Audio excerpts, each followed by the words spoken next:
What's virginity about? Virginity is a concept that describes a person's state of being prior to having had sex. Virgin is the word to describe the person themselves. Stay tuned for part 2, where I'll discuss its religious origins and cultural impact, as well as the ways that the idea of virginity has been used as a method of manipulation and control. It's important that we talk about the big picture of virginity, and I only have a couple of minutes here. Contrary to common belief, there is actually no medical, scientific, or biological definition or diagnosis of virginity. You can't hold it in your hand. You can't see it, you can't feel it in your body, and you or someone else can't measure it using a tool or hiring a medical professional. It also means you can't really lose it because it wasn't something you had in the first place. Your pen, on the other hand, definitely losable. God, where is it? Now I can hear some of you saying, what about the hymen? The connection between virginity, sexual experience, and that stretchy piece of skin is also purely symbolic and only applies to people with vaginas, which tells you immediately that virginity is more of a social, cultural, made-up thing than something biological.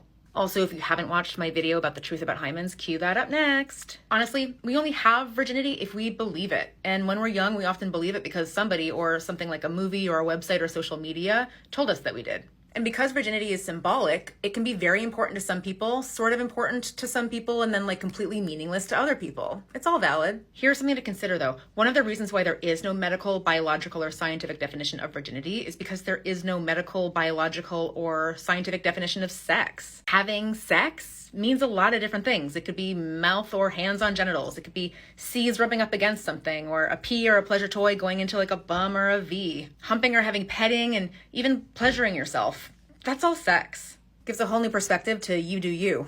But really, when it comes to virginity, you do you. You get to decide what virginity means to you and if it matters, even if that makes other people upset or uncomfortable. But you don't get to decide if it does or doesn't matter to other people.